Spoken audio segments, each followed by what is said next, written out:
semua, malam ini kami bersama narasumber kami, Kogio, Ketua dari OMK Gereja Regina Coeli Paroki Pantai Indah Kapuk. Halo Kogio, gimana kabarnya? Baik. Baik ya, oke bagus sekali. Sekarang Koko ini kan ada di komunitas OMK nih. Nah, tapi untuk beberapa orang belum awam nih tentang komunitas OMK tuh apa sih? Jadi mungkin bisa Koko jelasin sedikit dan kasih pengertian apa itu komunitas OMK. Oke, jadi OMK sendiri itu orang muda Katolik ya. Jadi kalau misalnya di Katolik tuh ada dibaginya tuh per wilayah, per gereja per wilayah. Jadi setiap gereja punya wilayah yang parokinya terdiri dari yang terdiri dari daerah-daerah yang ada di sekitar gereja itu. OMK sendiri itu namanya Orang Muda Katolik. Yang pasti kita dari namanya orang muda, kita mengumpulkan semua anak muda yang ada di sekitar gereja Regina Coeli, gitu. Nah, sekarang untuk pertanyaan kedua nih, Ko. Di komunitas OMK, apa ada struktur pengurusannya? Struktur pengurusannya pasti ada karena balik lagi kan ini organisasi, jadi pasti ada pengurusannya, gitu. Kalau untuk hubungan sesama pengurusnya gimana? Maksudnya hubungan sesama pengurus? Ya, maksudnya hubungan Koko sama teman Koko mungkin baik atau mungkin ada beberapa konflik yang di beberapa masalah mungkin? Oke. Kalau misalnya hubungan sama sesama pengurus baik lah ya. Kalau enggak kita nggak mungkin jadi satu grup, satu kepengurusan, satu struktur. Kalau misalnya kita nggak baik sih, gitu. Karena di sini kita juga harus saling support dan saling bantu buat memajukan orang muda di gereja kita, gitu. Oh ya, Ko. Di OMK itu ada nggak sih peraturan-peraturan yang mengikat? Peraturan mengikat? Peraturan mengikat kayaknya nggak ada deh. Nggak ada sih. Bisa sebutin nggak contoh peraturan mengikatnya itu apa menurut kalian? Contohnya itu kayak kalau misalnya kita di sekolah kita wajib pakai ban pinggang atau seragam lengkap gitu kok. Oh, oke. Kalau misalnya balik lagi ya karena ini organisasinya organisasi gereja dan apa ya? Kita sih nggak ada peraturan yang mengikat ya. Yang penting di sini anaknya orangnya mau aktif dan berpartisipasi, kayak itu udah cukup banget sih. Oke, untuk kegiatan-kegiatannya bisa disebutin nggak apa aja gitu yang dilakuin sama OMK? Karena OMK itu balik lagi acara keagamaan ya. Jadi organisasi keagamaan. Jadi otomatis kegiatannya juga berhubungan dengan keagamaan.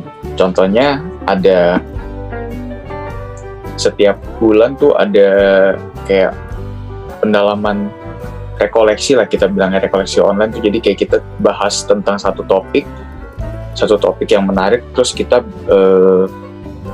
bahas dari sisi Katoliknya gitu. Terus ada juga kita latihan kur. Jadi kalau di gereja kan pasti ada kayak nyanyi-nyanyian, nah itu kita juga ada latihannya, ada kurnya. Terus ada setiap tahun ada kayak bikin drama kisah sengsara Yesus. Nah itu juga jadi bagian dari kegiatan OMK, gitu. Ada lagi nggak ya? Oh, olahraga bareng paling ya. Olahraga bareng juga jadi kegiatan OMK. Di dalam OMK dan kegiatan-kegiatan itu ada budgeting nggak kok? Atau misalnya pengelolaan keuangannya gitu? Balik lagi ada. Karena ini organisasi yang terstruktur ya. Jadi sebenarnya kayak perusahaan aja, setiap tahun akhir tahun itu kita harus bikin program kerja yang akan dilaksanakan untuk tahun depan. Nah, jadi kita merencanakan program kerja itu juga kita harus melakukan budgeting dan perkiraan pengeluaran biaya sih untuk tahun depan gitu. Jadi memang terstruktur dan rapih sih. Memang dikelolanya harus secara perusahaan, seperti perusahaan gitu. Oke, untuk pertanyaan selanjutnya, menurut Kogyo ini komunitas OMK ini adakah perannya di masyarakat? Kalau ada, boleh tolong dijelaskan atau diceritakan peranannya. Peranan di masyarakat. Kalau peranan di masyarakat kayaknya sedikit ya, peranan kita di masyarakat sebenarnya sedikit. Nggak terlalu berpengaruh, tapi ya cukup berperan sedikit lah. Contohnya kalau misalnya kayak kemarin kita ada waktu awal-awal COVID, kita bikin kayak face shield ya. Face shield itu kita bagiin ke rumah sakit yang membutuhkan. Memang bukan face shield yang standar untuk untuk medis, tapi pada saat itu kayak penting aja face shieldnya untuk tim adminnya rumah sakit sih, karena kemarin kan awal-awal juga nggak ada face shield ya. Jadi kita bantu itu, terus kita juga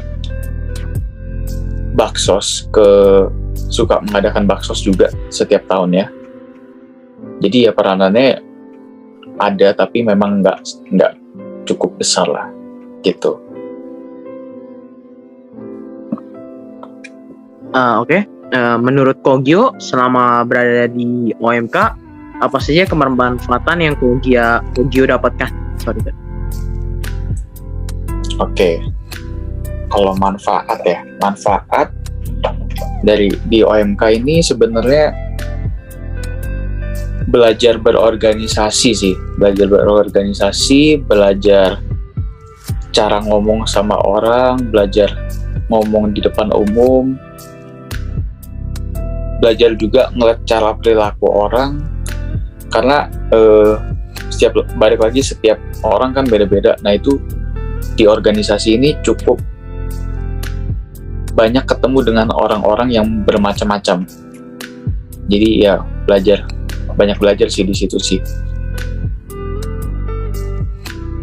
Oh iya, sebagai ketua OMK, kira-kira ada gak sih hambatan yang Koko alami selama menjalankan OMK ini kok? Hambatan pasti ada ya. Contohnya kita susah buat ajak anak-anaknya, karena balik lagi anak-anak zaman sekarang memang kurang tertarik dengan kegiatan keagamaan. Jadi memang itu menjadi tantangan yang cukup sulit, dan sampai sekarang pun kita sedang mencari cara yang tepat juga untuk mengajak anak-anak yang ada di sekitar gereja kita gitu. Kalau hambatan selama pandemi ini kira-kira ada gak kok? Hambatan selama pandemi ada sih. Jadi tuh awalnya kita banyak acara offline. Terus dari acara offline kan kita bisa mengumpulkan banyak orang, dan kayak seru gitu kalau misalnya ketemu banyak orang kan. Tapi giliran COVID, jadinya kita cuma bisa bikin acara online, dan pengunjungnya yang datang juga semakin dikit gitu. Karena balik lagi, karena memang susah lah ya, kayak nggak ada bonding barengnya juga, kayak cuman ketemu di Zoom doang. Jadi kayak kurang kena gitu di anak-anaknya juga. Begitu pula juga acaranya, jadi juga nggak seru acaranya gitu sih.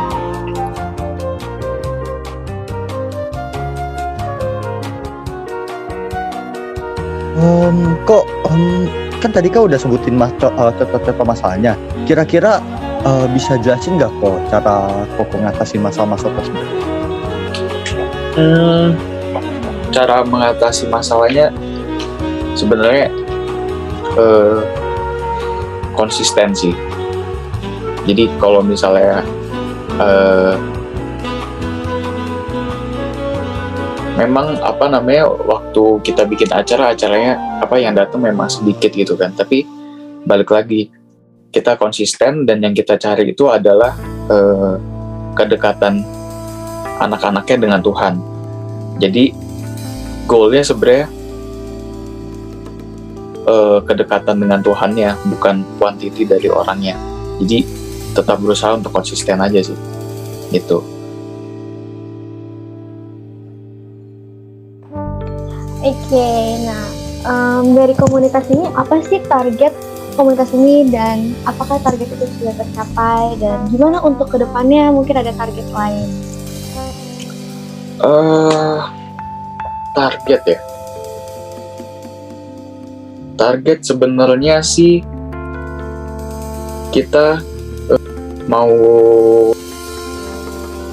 yang pasti mau ini sih menjaring anak sebanyak-banyaknya di OMK.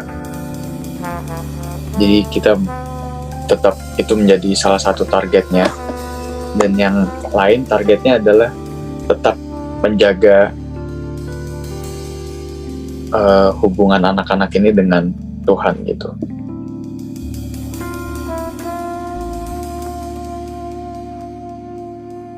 Oke, kan dari tadi udah nanya-nanyain pertanyaan yang lumayan serius nih. Kalau sekarang aku mau nanya, kesenangan apa yang didapatkan berada di komunitas OMK? Kesenangan apa ya? Waduh, kesenangan. Kesenangannya sih banyak ketemu teman-teman, terus balik lagi kalau misalnya di komunitas agama kayak saling support lah orang-orangnya. Jadi kompak orang-orangnya, terus banyak orang yang baik juga, terus banyak disupport. Kayaknya gitu sih, itu yang kalau misalnya menurut aku paling bisa mendapatkan kesenangan di situ. Oke, banyak support ya kok. Kalau gitu, Koko ada nggak sih kesan-kesan sedikit gitu mungkin buat kita? Kesan-pesan ya, kesan-pesannya. Jadi ini menurut gua kesannya kalau misalnya mau apapun agama kalian, komunitas yang paling enak menurut aku itu adalah komunitas agama. Jadi balik lagi, ketika kita butuh dukungan support, pasti orang-orang yang ada di komunitas agama ini pasti akan bantu gitu. Oke, Kak Gio, itu aja kah? Ya. Oke, thank you banget Kak Gio hari ini udah mau luangin waktu jadi narasumber kita pada sesi ini. Thank you. Makasih kok. Thank you, Kogio. Thank you. Makasih banyak kok. Kogio, komunitas Kogio pernah terlibat perang salib kau? Waduh, perang salib. Waduh, perang salib ya? Misalnya Kita dihujat sama, ya kenapa? konflik sama kelompok lain gitu misalnya, pernah nggak? Kita dihujat sama orang-orang aja nggak pernah dibalas, jadi apalagi konflik dengan orang lain ya.